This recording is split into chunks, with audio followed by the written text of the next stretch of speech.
It's really hard to make friends when you move to a new city in your 30s.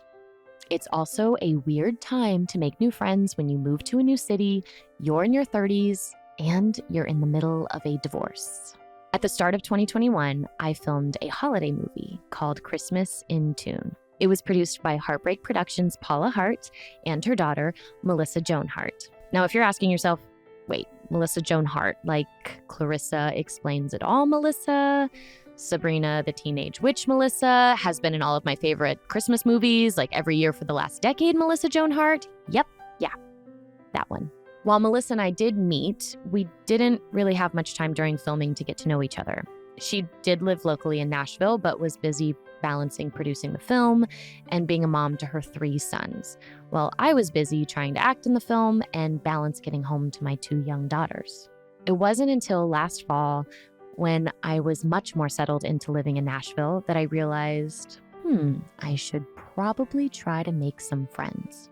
I pulled up my Christmas in Tune email list to essentially do the old person version of sliding into DMs, which is to track down someone's cell phone number and text them. Melissa very sweetly invited me out to movie nights with her mom friends, who are delightful, some morning workouts. I have made it to one. Delicious brunches, shout out to La Peep, we love La Peep.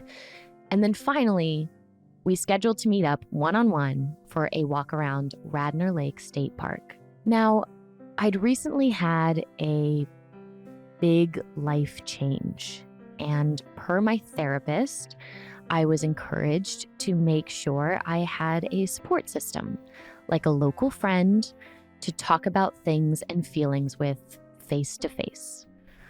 Now, I didn't know how to casually bring up to anyone that due to recent big life changes, whenever paperwork would ask me about my marital status, I would now be required to check the separated and/or divorced box.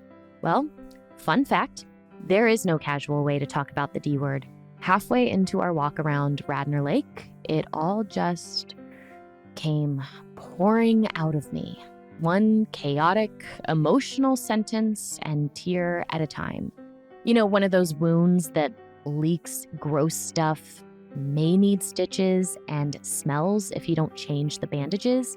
Like, yeah, maybe there's healing involved and one day it will be better, but right now, it's just icky and disgusting.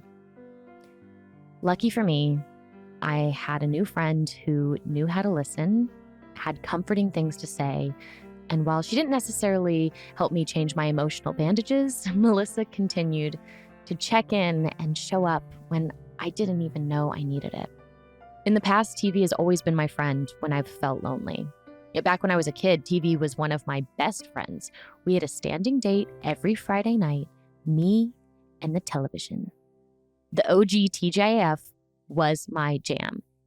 It was a 2-hour time block on ABC of iconic television back in the 90s. Nothing was better than TGIF. Thank goodness it's Friday. I wanted a love like Corey and Topanga, a wacky neighbor like Steve Urkel, and a magic friend with a talking cat like Sabrina. Sabrina the Teenage Witch was my favorite, not only because with the wave of her finger, she could change her outfit and clean her room, but also because the actress who played Sabrina, Melissa Joan Hart, had also played Clarissa in Clarissa Explains It All, another iconic show from the 90s. When Clarissa Darling would break the fourth wall and talk at the camera about how her parents just didn't understand and how kids just have to accept that we'll never understand our parents or our little brothers, I felt like she was talking directly to me. Out-of-body experiences don't happen every day, but let me tell you, having a brand new friend jump into the emotional trenches with you when you are in your 30s in the middle of a divorce, be the same person who was once on your TV screen in the adolescent trenches with you, is one fucking out-of-body experience. Now, even in my 30s, Clarissa is still explaining it all. And I couldn't be more grateful, because it's really hard to make new friends when you move to a new city in your 30s, And while you're filling out paperwork one day, you are suddenly a person who checks the box that says divorced. There were so many things that I've learned just Googling, like doing a deep dive Google about you yesterday. I knew that you had started acting because even when you came over for my birthday dinner, my daughter Florence was still awake and she had just done the last episode of Legacies. And so she was so excited to tell everyone, and because she was 6 and she decided she's an actress now. And I was like, well, you should ask Melissa how old she was when she started acting. And she couldn't believe you were like, I was 3. And she was like, what? Just offended. She was like, she started at 3? What have I been doing with my life this whole time? Late in the game. Come on. I know. But what blows my mind is even getting to know your mom when we did Christmas in Tune is how much of you ending up in the entertainment industry was purely driven by you. It was just that curiosity of probably what Florence is doing, right? Just thinking to myself, I need to do that. And mine was for a reason of there was a show called Romper Room, and you probably don't remember this, you're too young. But it was I don't know, it was sort of like a Sesame Street type kids show, right? And I don't remember what they did on that show, but I remember there was a Miss Marianne who was the host, and she had a magic mirror. And at the end of it, she would sit down and all the kids would be seated on the floor in front of her. And she'd look in the magic mirror and she'd say, I see Candice, and I see, Jessica, and she would never say Melissa, and drove me nuts. And I was like, I figured it out. I was like, those are the kids that she's looking at on the floor. I need to be on the show for her to say Melissa. And so that was my motivation for joining the business. I was like, I need to get on Romper Room. And then what I found out is one of my very dear friends, Kelly Martin, she recently told me, we've been friends for decades. And she's like, I never told you, but I was on the Romper Room. And I was like, what? You were on Romper Room? And you never told me? I need to know about this. And, so I was like, yeah, so that was sort of how I started. Because then I told my mom I have to be on TV. And she just knew someone who had kids in the business. And so because they were on, I got a manager and I booked my first, third, and fifth auditions. And so from there it was rolling, because my mom will tell this story. Actually, on my podcast, she told the story about how, and I didn't really know this, she took me on 2 audition and a callback.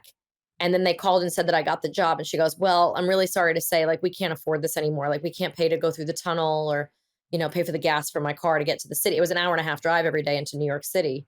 And she's like, yeah, we just can't afford to do this anymore. So I'm sorry, I won't be bringing her to the job. And they're like, no, you get paid if she comes to the job. And she was like, wait, what? Because she thought, up until then, she's paying for the gas and, babysitter to watch the other kids while she takes me on auditions. So she didn't know, that. And then it was a national commercial. And those of us in the business know national commercials make a lot of money. So she was like, yeah, she was all about it. So then it was like, I helped the family with the bills for a long time there. But there's 7 of you, right? My mom has 7. There's actually 8. My dad has another daughter. Yeah. So there's 8. I'm the oldest of 8 kids, 7 girls. Which is wild. And then also just a lot of people kind of go I'm going to be in the industry. I want to be an actor. And then you hope that you are just a part of one really special thing that in itself just would feel so fortunate and so lucky. But you really were part of a full decade. You were part of people's adolescence and growing up. Could you grasp that when you were on Clarissa Explains It All? Did you understand that when you were on Sabrina the Teenage Witch? Maybe more on Sabrina. On Clarissa, I was trying to survive. My parents were getting divorced. I'm living in New York, but I'm working in Orlando. I'm in high school. Kids in New York at my public school did not like me. I had been doing a lot of theater and commercials. I did a lot of commercials when I was little. And so when I got older and I started doing more theater and stuff in New York City, the kids were so brutal about you used to be famous, you used to be on Rice Krispies commercials, and now you're just here in my French class, they were 7th and 8th grade was kind of rough for me, and even part of 9th. And then when I got on Clarissa, I was in 9th grade, and I was a little, you think about those years of being 14, 15, 16, and you're so afraid of what your friends are going to say. And not even friends. I was afraid of what my enemies were going to say about me. I'm still worried what 14, 15, and 16-year-olds would say to me. They terrify me. My son is 16, and his friends, I'm like, do they think I'm cool? Am I cool I know. enough? Should I play them some of my rap instead of their rap? Like, what about, how can I make them think I'm cool? Actually, I did get some props the other day from my son's friends, because I did play some of my rap in the car with them, and they were like, this is much better than your son's music, because they don't like what he plays. So they did like that I was playing like Tribe Called Quest and The Far Side, and they liked some of that older rap better. Yeah, but I remember Clarissa was tough for me because Nickelodeon had been around for a hot minute, not long, but it was known as like a game show network and a kids network. And it was on cable, and very few people had cable. Like, we had cable, and I feel like a lot of people in our town did. But once I moved into New York City, not a lot of people had cable at this time. Yeah. So it's still sort of a new thing. And I'm on a kids network, people will be like, oh, I know you from that show on the street in New York. They would stop me and I'd be like, really? You watch Nickelodeon? And I would pretend like I was like, ew, like, you're like in your 20s. Why are you watching I'm Nickelodeon? embarrassed for you. Yeah, I'm embarrassed for you, but I'm on the network. So at first I didn't, recognize how cool it was or how great it was. It was really just for me trying to, it was a job. And up until this point, I had done so many jobs, and I was starting to, around 10 or 11, you start to learn humility and start to realize, like, maybe I don't want to say that the lifesavers are the yummiest thing on earth. Maybe that's embarrassing to be like, like take a spoonful of cereal and be like, that's good, and I started being like, this is cheesy.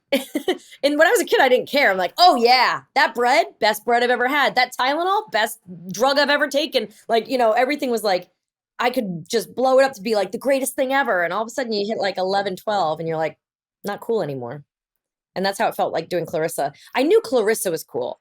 I always knew she was cool, and I loved her attitude. I loved who she was. I loved that it was a little bit of me and a little bit of her kind of coming together, and she infused my life, and I, infused what I knew into her. And I mean, she was so cool.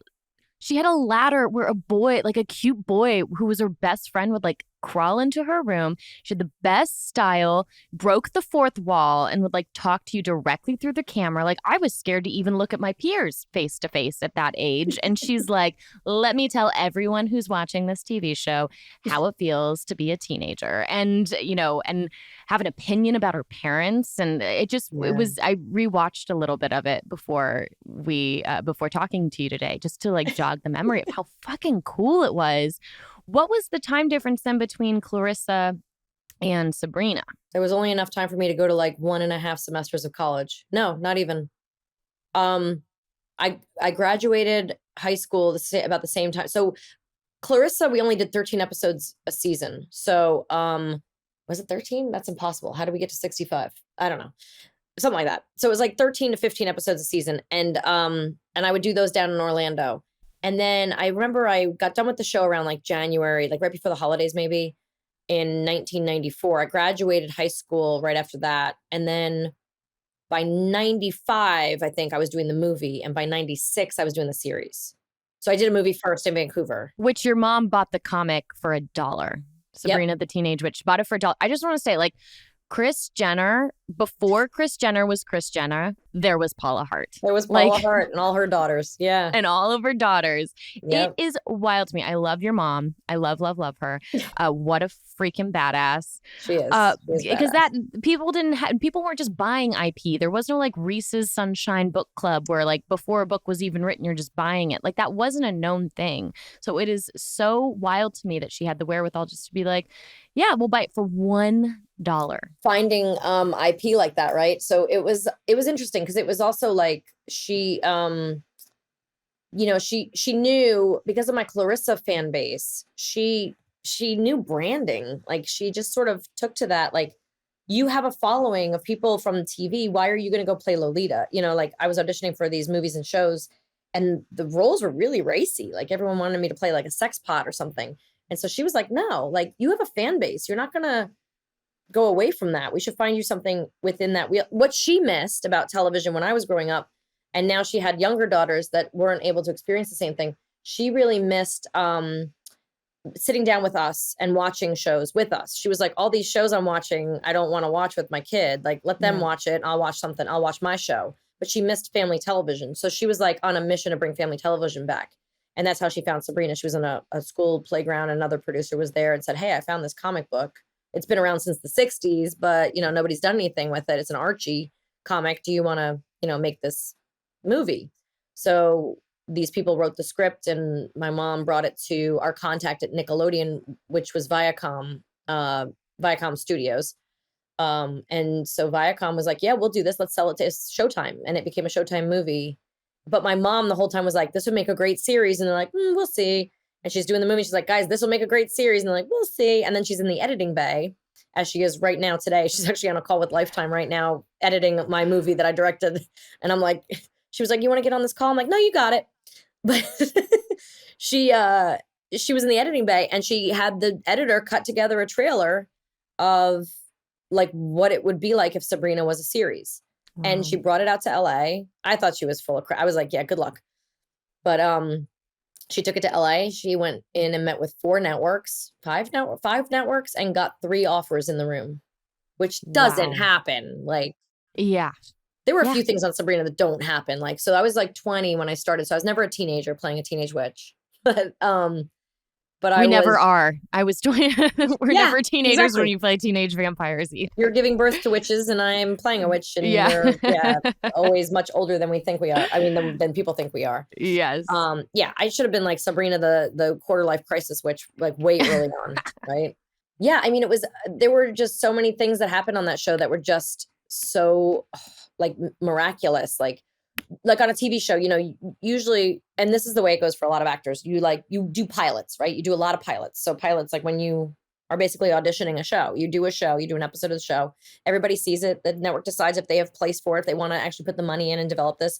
And then usually, you know, if you get the pilot off the ground, or on the air, then you get 13 episodes. Then you want the back end, which is another like usually 13, about 10 or 13 episodes. So every actor's like, oh, I hope my pilot goes. Then they're like, oh, I hope we get picked up for the, you know, when the pilot goes to first season, I hope we get picked up for the back end. You get the back end, they're like, I hope we get a second season. And by second season, most actors are like, I'm done. I want a movie career. Like, you know, they're like, yay, we got a second season. I want my Oscar now. Yeah. Yes. So, you know, I was well aware of how this business goes too, and how that doesn't always play out. That's not the best way to play things out. That like, stay in it as long as you get, you know, make the money, stay in a show, stay with something that's working, as opposed to jump ship, because this is a very fickle business. But our show, in the middle of second season, our show got picked up for a 3rd and 4th season. In we were hoping for the back end of season 2, and we ended up getting finishing season 2 and 3 and 4. So then my lawyers went and said, well, if you really want the show that badly, you should back pay Melissa for the first season. So like, it was like the gift that kept on giving. And our crew was just so amazing. We were all so close, so tight. And when this happened, we all knew it's such a weird thing in this business to know you have career stability. Yeah. Any sort of job security. Yeah. Yeah. Job security and income. So everybody was like, oh my gosh, we're employed for another 2.5 years. We know what we're doing. And most of our crew was a little bit older. They'd come off like shows like Murder, She Wrote, and they had worked together for a while. So a lot of them were like, I'm going to retire after this. And then of course they're like 2.5 years of like constant work. And I don't have to like look for another job or hope something comes up or hope someone will hire me. I'm just going to be working for the next 2.5 years. They all retired after. So it was like a gift for everybody. It was just amazing. And we all had so much fun. And it was in the heyday of television, when television still took care of you. Like our wrap parties were in Vegas, or like we did an episode at Disney World and the whole crew got to come. Nowadays it'd be like, let's bring 3 cast members, 1 writer, and we'll hire everyone in Florida, right? And we'll green screen everything. Yeah, Save exactly. money. Yeah, we'll let you shoot down there for 1 afternoon, and then we're gonna hold up this stuffed animal Mickey Mouse next to your face, and pretend that you're really happy. Look, I'm in Disney. But no, it was like we spent 2 weeks at Disney. They shut down the park and let us ride rides late at night. The entire like 100-person crew went. It was amazing.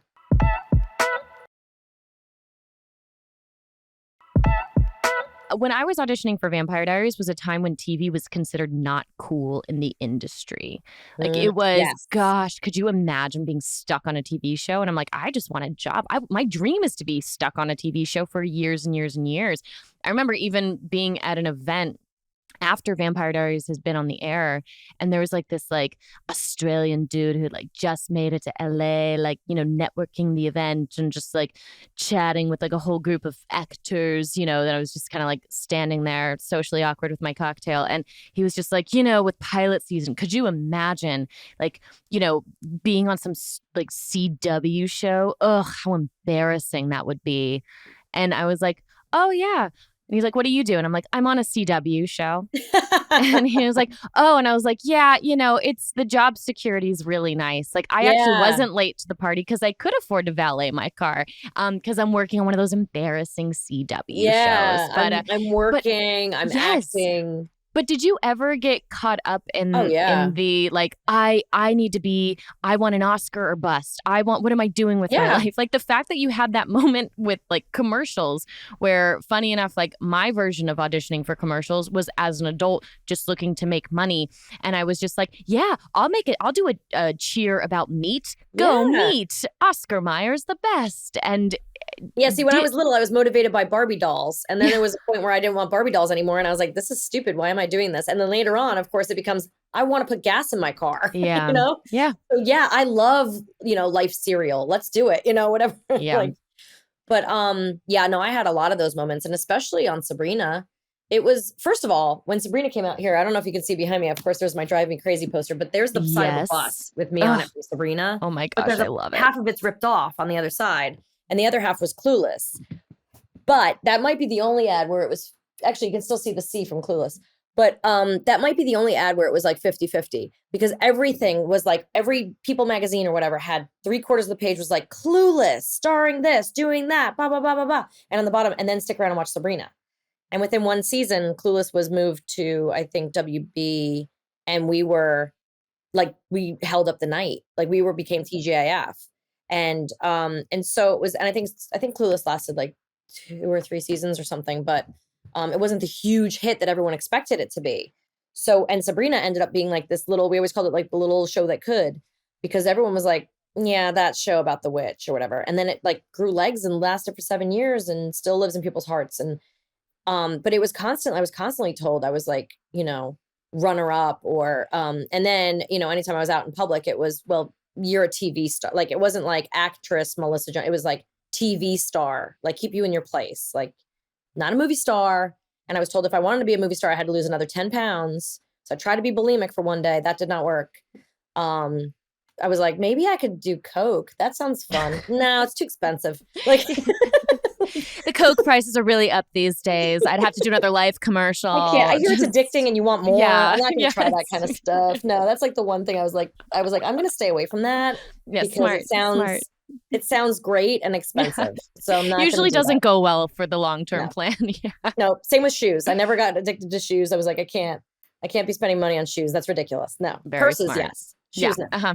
Totally. But yeah, so it was, you know, and there were some things I regret as far as like movies I turned down. Like what? What's the one that like lingers in the back of your head? Well, I'm not sad I didn't do it, but I'm sad I didn't do it because I didn't see the potential. It was so to preface it, I started off, I auditioned for the movie Scream. I think I was auditioning for the Neve Campbell part because the only person that had a job was Drew Barrymore, and I think she was a producer on it or something. But she had the opening role where she gets, of course, brutally murdered. No spoilers. It's the beginning of the movie. Yeah. But it's been out for a while, guys. It's been out for a long time. If you haven't seen it, that's your problem. But yeah, I read it and I was like, this is brilliant. Although, by the way, I have terrible sense. When I read scripts, I am way off on what's good and what's not. Way off. I really need someone else to tell me because I don't trust my instincts at all anymore. But Scream, I thought, was really, really good. And that might be the only time I was right. And then, of course, everything that came down the pipe came to me first. Like, I Know What You Did Last Summer. That's the main one that I turned down. I was so adamant that I would not do that movie that they came back to me for the second one. I think there was a third one. They came to me for Urban Legend, for Flight, something about the plane that went down. I don't know. Like all these ghost stories, horror stuff. And I was like, I had decided if I couldn't do Scream, I wasn't doing horror. And that was not my genre. I was not going to do horror. Although that's what was taken off at the time, was like these teen, but they just seemed cheesy and campy to me. I didn't see the fun in it. If I was going to have only 2 months off, I wanted to do, like you just said, I wanted an Oscar role, right? I wanted to do some big fantastic thing that was going to blow people's minds. Cause here I was known as like this little funny TV girl. Like, what could I do that would blow people's minds and get them to think of me as a serious actress, right? It was all about being a serious actress. Cut to 2007, I'm on SVU, Law and Order, and I was like, I did one episode and I was like, I will never act again if I don't do comedy. So like, forget this serious bullshit. Yeah. I was on that show and I was like, I have lived in this rape and like my character had an abortion. I was living in this mindset for 9 days of like torture. And I was like, never again, comedy for me only. So I was like, I am quitting the business if I can't do comedy. But if I had known that then, but I didn't see the fun in doing a campy, fun teen flick about the guy with the hook, coming after the kids in the car. So I wish I had, because I think more doors would have been open to me in the future. But I really stood on that for a long time of like, I don't want to do a horror movie. And I mean, for better or worse, what happened was my production company ended up growing from me not doing it, because every year ABC would beg my mother, they'd like knock on the door and be like, can Melissa do a Sabrina movie this summer? And I'd be like, absolutely not. I spend all year playing Sabrina. I'm going to play something else in the summer. And they'd be like, well, we'll shoot it in Australia with all your best friends. And I'd be like, all right, that sounds good. Let's do that. Yeah. When are we going? Let's go that. Tomorrow. So I ended up doing a lot more Sabrina than I thought I would, only because I had these unbelievable, my mom was like, she wants to learn to scuba dive, pay for her certification and she'll do it. Or, so all that kind of stuff was like, the first year it was like, Melissa really wants to be in a remake of Roman Holiday. So let's do Sabrina Goes to Rome, and we'll make it like, instead of a princess, she's a witch. And, the paparazzi are chasing her, but she doesn't know it. And she falls in love with the guy who's really trying to catch her in the act. And so I did like a Roman Holiday reboot type thing in a witch, costume. I went to Rome with some friends and we had a blast. But, well, actually, I broke up with my boyfriend. That was a little tough. But the Rome and the friends part is probably very, very fun. And I think that that's what gets forgotten sometimes, is just like when you can relax with like some sort of like power of your own agency of, that in itself is such a gift, where I have to remind myself, like, when I've been lucky enough to have the opportunity to, engage with someone or meet someone who has been a part of even on set for like a film or a show that I am just like enamored by. And then whenever I hear like, oh my gosh, it was just so stressful and everyone was stressed and we were always behind. And then when you think on things that you've worked on that, it was just such a joyful time and everyone was in a great mood. You're like, okay, there is something to be said about that, especially, now, finding ourselves in this industry at like such a bizarre time in the world, when people were trying to film and work during COVID, which is just wild. But I think something that we do parallel is the fact that we kind of have played beloved characters and also still very much look like those people, where I think like, men can kind of grow out of their characters because they become from boys to men, and where we kind of still just look like those characters a bit, where you kind of feel like you never grow out of them, and not even shake them, because it's not about shaking them. But after Sabrina was done, how soon did you find yourself in like, really, did you have a period of like wanting to just be Melissa, and like, who are you? Did you have an identity crisis? Because it sounds like also this was almost the entirety of your 20s as well. And you'd go on to get married and have kids. Like, as soon as we wrapped, I was married. I definitely had an identity crisis. Everywhere I went, I was called Sabrina. I was never called my real name. So much so that at the bars and stuff, I started coming up with games of like, are you Sabrina? Are you buying a drink? Like, I started like, I actually threw a glass of water while I was really drunk in Cabo San Lucas at Oscar de la Hoya's house. He called me Sabrina, and I threw an entire glass of water in his face. At Oscar de la Hoya? Yes, in his house, surrounded by his bodyguards. Like, this man has lethal weapons for fists.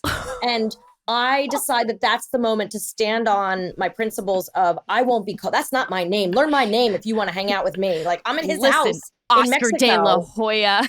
What the hell? Like, the bodyguards had to separate me from him. Like, that was bad. Yeah. No, that sounds like a slight identity crisis a little bit. How did you then navigate that? Well, what happened, funny enough, I think and I've only like recently figured this out. I think I got my name back when I did Dancing with the Stars. Interesting. And sort of with social media. Like it became that it was okay to call me, that everyone learned that my name was Melissa, not Sabrina. And Melissa rhymes a lot with Sabrina and Clarissa. Like, yeah, it's similar. So people, I mean, still to this day, look, I'll be on set and like someone the other day called me Sabrina on set that I've been working with for 2 weeks.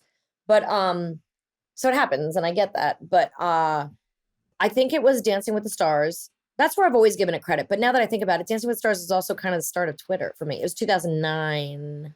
Did you want to do Dancing with the Stars? Like, were you like, this would be great? Or were you like, okay, this is where I'm right now, and this is a new chapter? I was asked to do the first season when it was coming over from the UK. And I was like, yes, I want to do that. Because I used to love to dance. And that's what I really wanted to be when I was little, was a dancer. And I used to teach dance, and I used to take dance 6 days a week. I would teach dance just so I could afford my ballet classes on Monday. So I decided that, yes, this sounds exactly like what I want to do. I would love to show everybody how I dance. And I'd love to try to dance. I'd love to try to learn from professionals how to really dance, all different dances, right? Sounded fabulous.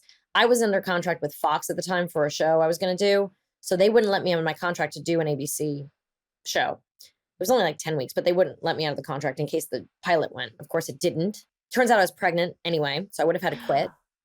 Or probably would have had to quit. Who knows? Yeah. It was my first pregnancy and I was scared of everything. So I probably would have quit. But then I actually ended up, I got asked again. Well, the next year I was still pregnant. The next season I was still pregnant. You just kept getting pregnant. Yes. I kept getting pregnant. You know, this guy keeps knocking me up. But that was my husband. But so it's okay. But I ended up doing season 9 because like season 4 and 5, when I asked, I was like, guys, I can do it now. They were like, you have too much experience. We've decided to go with people that are unexperienced. I'm like, or inexperienced. I was like, no, you're not. I'm watching the show. These people perform on stage in like Vegas every night. And no. So season 9, they asked me finally. And I'd already told the press so many times, like, oh, I don't want to do it. I don't want to do it. I don't want to do it.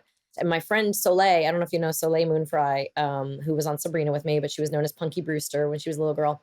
She was like, you know, have people see you as the sexy mom instead of like the little girl that they think you are from TV still. Like, this is a chance for you to be you. I was like, that's true. And I went there like all like, this is going to be so much fun. And everyone's like, aren't you worried about the judges? And I was like, no, I'm just nervous that I'm going to have to dance live in front of people. Like I'm like peeing my pants, like nervous, but I'm so excited. This is going to be great. And I hated the whole experience. So, it is my literal nightmare. And not because of like the dancing and the amount of pressure to then dance. No. I cannot handle that. Like that is my actual nightmare. The worst thing was the fact that I went in there thinking, I'm just here to have fun. I just want to dance. This is what I've always wanted to do. I'm just going to dance. It's so produced, the production numbers. Like my partner was like 15 years younger than me, so we had nothing in common. And then on top of all that, it's like, I didn't expect to feel so good about what I did.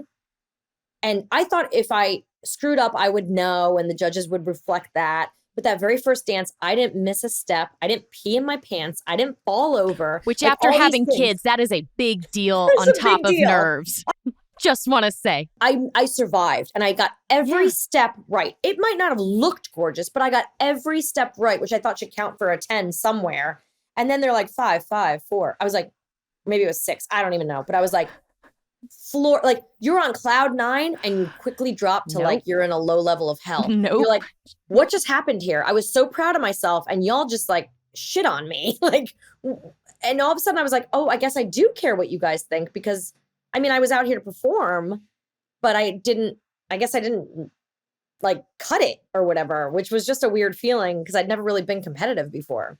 Yeah, no, I am way too fragile emotionally to handle those lights. It would just not bode well for me. I would have my therapist on speed dial. Like when it cuts to the friends and family, it would just be my therapist over there with their thumbs up being like, it's okay. Like you can still love yourself. I wasn't expecting it because I really don't like put a lot of value in what other people think of me. But for some reason I was like, this time I was like, yeah, it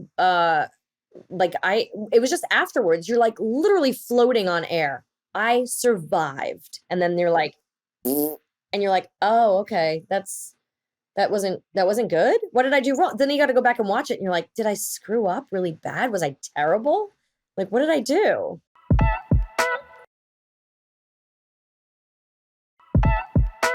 Do you think being able to attribute the fact that you don't care much about what other people think of you is tied into, you know, like you're an element of your mom and the way that she raised you, the fact that you had a lot of successes at a young age, but then there's also the fact that a lot of the whole child actor, is usually going to be a screw up, or there's going to be something wrong and then they run away from the business, never to be seen again, or they're just stuck in rehab for years. And well, the thing is, I've thought a lot about this, right? That's actually why I wrote a book, because everybody's always asked me, like, why are you so normal? How'd you end up so normal? And I'm like, well, if you think about it, you only hear the stories of the bad things. You only hear the terrible stories, the parents that stole the money, the kid that ended up in rehab, the suicides or whatever. You only hear those stories. You didn't hear about, and until like Lifetime Hallmark time, when people started kind of putting a little nostalgia, taking actors from that were familiar to you back in the day on TV and putting you in movies and stuff, you didn't really know about the fact that Candice Cameron went on to get married and have 3 kids and lived in, her husband's a hockey player, so she didn't feel the need to work maybe, or she was having babies and focusing on other things, or Danica McKellar from Wonder Years, or Malcolm Jamal Warner, who went on to direct. And I was like, that's what I want to do. You didn't really hear about the like Lacey Chabert or, all these great people that did well, because that's a boring story. And were happy and had great lives. They were content, and they didn't need to be out there like throwing their crap in everyone's face. The thing is, look, in our industry, I try to relate actors and artists in a way, like back to the Moulin Rouge days, right? So if you watch the movie Moulin Rouge, or you know anything about that time, and Toulouse-Lautrec and all these people, you're looking at like artists. Artists are slightly crazy, right? Mm-hmm. They're just like slightly crazy. So there's always going to be an element of things that come with that. There's a need for an actor to put on different skins, to be different people. And a lot of the time that also goes along with being not confident or having self-esteem issues, all that rejection that's thrown at you, constantly feeling like you need to do better. It's not the kind of job where you work your way up the ladder and get the corner office and the big promotion. Yeah. It's the kind of job where you get a big TV show, and what the hell are you do next? You do a big movie, but the next one flops. It's not the kind of business where you can build on things. It's constantly reinventing yourself. And that kind of creativity, any artist, any kind of creative personality, there's a lot of addiction that comes with that, because you're dealing with the rejection, or you're dealing with big fame that comes all of a sudden you don't know how to handle, or that fame gets squashed all of a sudden and you don't know how to handle it, or a tragedy happens in the family and you can't take time away from work, or you have to take time away from work and you don't get to work, and then you've fallen off the face of the earth from people and everyone goes, where have you been? What have you been doing? So it just goes hand in hand with like a little bit of like, people end up with issues. We do have a lot of there's a lot of mental instability that comes with this job. And I think that the question, like, what have you been up to? What are you doing now? Like, that one kills me every time. Yeah. Because what also kills me is when I'm standing there holding the hand of my 6-year-old daughter, and my other hand is on the stroller for my 1.5-year-old daughter, and they're like, but what are you doing? I've been really busy with great things. I'm got kids. I'm raising children. Like, is that like working? And also like, I just feel like I have to come up, and it's really, I feel like that's the work that I've been trying to do more recently, is giving myself the permission to be content and to be happy and to be present, and not feel like I'm failing myself at missed opportunities or what I should have been doing. Well, it goes back to me and my Rice Krispies commercials, and the fact that I was like always on these commercials, and the boy in the 7th grade French class that made me literally called me a has-been because I hadn't been doing commercials. But I was doing a Broadway play with William Hurt and Callista Flockhart and Lois Smith, and like I went on to do one of Joe Mantello's first plays written by Peter Hedges, and like Joe Mantello went on to direct like Wicked, and like is one of the biggest Broadway. Actually, he was just in that show Hollywood, Hollywoodland. What was that show? Anyway, he's like one of the biggest Broadway directors, and I was working with him, but everyone convinced me I was a has-been. Like, you cannot, and in this day and age, it's so hard with social media, but you cannot put your value on anything anyone says to you is totally not your business. Yeah. We shouldn't know like the things people say about us, Yes. Yeah, I know. I'm definitely one of those people that are like, please just say it behind my back. Don't say it to my face. Yeah. Don't say it to my face. Or you know what? This is where, like, in a sense, I don't get, I don't take compliments, because I also don't want to take the criticism. And I kind of go both ways with that. I'm like, I can't have either of these things. So I won't take the compliment because I won't take the criticism. So I don't want to hear what you have to say either way, because you're either blowing smoke, or even if you're being truthful, then it's the other way around. You're either when you hate what I do, you're either and our business is not the kind where there's no real scale for it. It's just personal opinion. Did you do a good job or did you not? Did you like the movie or did you not? Do you love the show or you don't? Like, I had so many people when Sabrina started say they just love the cat that I started to get offended. Everyone loves this fucking cat. Like, what about me? I mean, the cat was pretty fucking funny. The cat was great. Look, any scene I had with the cat, best co-star ever. Never forgot his lines. Yeah. Didn't give me attitude.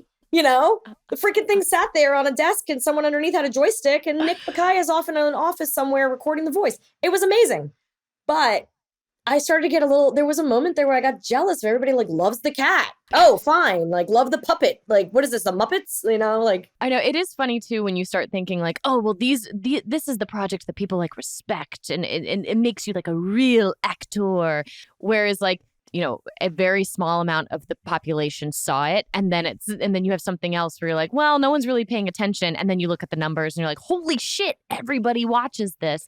Which I really want to tie into the freaking Christmas movies. I mean, when you and Paula kind of started your like stepping into the Christmas film, especially the TV Christmas movie world, what was the landscape like at this point? Because now it is wild to see how quickly that shifted in like one decade. Yeah, it is a genre now of its own, which it wasn't before. It's interesting. I started I really, really held off on doing them because of what I talked about before, the nostalgia element of it all, coming from these actors that hadn't worked in a while or had taken time off for their lives, and then come back to this. Well, the first one I did was really Holiday in Handcuffs. Well, not Holiday. I did one in 1986 called Christmas Snow, but then cut to 2006, and I did Holiday in Handcuffs with Mario Lopez. Well, Mario was hired because of Dancing with the Stars. Was this on Lifetime? No, this was an ABC Family movie, actually. Oh. And it was hilarious. And it's still like the number one highest rated TV Christmas movie ever, or maybe even highest rated original TV movie ever. Something like that. We loved doing that movie. And then the genre sort of grew. Hallmark started doing them, and then Lifetime caught on, and ABC Family was always doing a few here and there. But they would do all kinds of movies, not just Christmas movies. And I got asked to do a few, and I was kind of like, I don't know. I feel like that's where I go when I retire. Like, I feel like that's like the last ditch effort of like, I can't get a job anymore. Let me go do this. And I really fought it again. I fought it hard. Like, that's not what I'm supposed to be doing. I can't give up yet. I still have to have that movie career. Supposed to. Yeah. Yeah. I'm supposed to do an episodic show that'll lead to a serious movie career, that kind of thing. And then I did Law and Order to change my mind on that. But then, Lifetime, I finally gave in. You know what I did was I said, I want to direct it. If I can direct it, I'll be in one. So I took a small part in a movie I directed called The Santa Con for Lifetime. And that just started it rolling. It was good money. It was a way to keep making the movies I want to make, producing them, directing them, starring in them. And to this day, it's been super awesome. It's been lucrative. It's been creative. I get to I just finished directing one called The Santa Boot Camp with Rita Moreno and Emily Kinney. And I got to produce yours, and I get to be in one next year. I didn't act in one this year, but last year I did one in Montana because I wanted to ride horses, and I went to my cousin's wedding in Wyoming and was like, a dude ranch Christmas, that's what this should be. And so we did that movie, I was like, this is a perfect Christmas movie. And we created Mistletoe in Montana, came out of, me going to my cousin's wedding in Wyoming. But it's fun. I get to really stretch my wings a little bit creatively. It's still a business. The TV movie business is still thriving in a way. It's always been a big money maker for me. More so than drive me crazy. I got paid more on NBC TV movies than I ever got paid on that movie. Yeah, but you got to hang out with Britney Spears. Totally worth it. You got to be in the Drive Me Crazy music videos. Hey, she got to hang out with me. Hold on. I'm 5 years older than her. So This is true.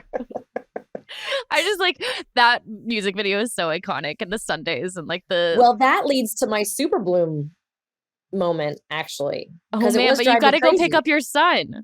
I know, but you want to hear my Superbloom real quick? Yes, but I also have I feel like we need to make this a two-parter. We can do a two-parter. Can we do a two-parter? Yeah. Will you come back? And by I will, come and back, I'll tell you what I just... think my Superbloom moment was, and it ties to Brittany and Drive Me Crazy. I love that. Well, let's save that for the second half, because Okay. I also just want to keep looking at your beautiful face and talking your face off. I know. Can you make me a flower wall though?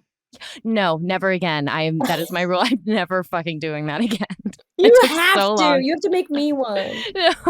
Okay, so before we end this half of the episode and come back for the second part, I just want to cool off a little, like kind of mid episode cool down. I like to ask all my guests 5 things. Thumbs up, something that you like, something that you know, something that you hate, something that you love, and then a quirky little fact about you. So what's something that you like? Thumbs up, you like it. Chocolate ice cream. Love it. Anytime, anywhere. I never say no to chocolate ice cream. I mean, I just love talking about any desserts with you. I just love it. I'm always like, why am I 20 pounds heavier? Oh, I wonder why. I'm always talking about food. You're like, the football game was so great, and then there's this cake, and it was like, it's just, I'm like, I know, I love the cake. I will eat the cake too. Rainbow cake covered in like Duncan Hines icing. Like, I was like, yes. You have to. It's the rule. Okay, something that you know. I know how to race car drive. That's okay. We are putting a button in that to also talk that I used in to do a the lot. next episode. Like a hobby? You didn't just like do it once in an event? No, I got asked to do it quite a bit because there weren't very many females that could do it, and I love driving. Yeah. I'm going to write that down for our next episode. I also have a very funny race car driving story. Okay, so something that you hate, middle finger, you hate it. That Four Non Blondes song. Didn't we talk about that on my podcast? Yes. What's going on? Yes. Yeah. Nope. That's done. You wake up in the morning, but you're like, I'm not stepping outside. I'm not. No. Oh, thanks a lot. Now it's in my head. Okay. Something that you love. And it can't be your husband and kids. I was going to say, I'm like, I miss him. I know. It's beautiful. We love it. But just what's something that you love? Something I love. I love thunderstorms. I love that. I love thunderstorms. They make, unless here in Tennessee, they're a little scary because they might come with a tornado. Yeah, as long as there's no tornado. As long as it's not like hot and cold in the same day, love a thunderstorm. Or a Friday night when you're trying to finish a movie outside. Because that happened to me 2 weeks ago with my movie Santa Boot Camp, and I couldn't finish the movie, and it was so frustrating. But so otherwise, as long as you're not with Rita Moreno at 5 a.m. in the morning. Outdoors at 5 a.m. trying to complete a picture. Yes. Okay. And then a quirky little fact about you, besides the fact that you almost threw a drink you did throw a drink in Oscar De La Hoya's face. And you also are a race car driver on the side. What is another just random little fun fact? I have 2 tattoos. Is that a random fact? I don't know. I noticed them yesterday, actually. Was the first because they're on your... Are they both on your feet? No, one's on my foot, one's on my neck. I have a cross on the back of my neck that I got, and I never get a tattoo in the U.S. It always has to be while I'm traveling. So I've got a cross on the back of my neck that I got at a joint. Like, I went with 3 girlfriends that were having bachelorette parties to... that's when I was in Cancun, actually, or Cabo, with Oscar De La Hoya. I got the tattoo. And you got a tattoo? Oh, my gosh. Yep. I feel like we need a whole episode about this Cabo trip. I know. This I'll tell you, I throw some great parties. And I have a stingray on my big toe on my right foot from Tahiti. I love it. All right. Well, go pick up your sons from school, and let's do this again very soon. Yeah. We'll go do our Radnor walk, and then we'll do part 2 where we get into the real Superbloom moment. Let's do it. Let's do lunch tomorrow or something. This has been a Superbloom podcast, hosted by me, Candice King, produced by Melissa D. Montz and Diamond Imprint Productions. Post-production sound by Chris Henry, and advertisement partnerships with Acast.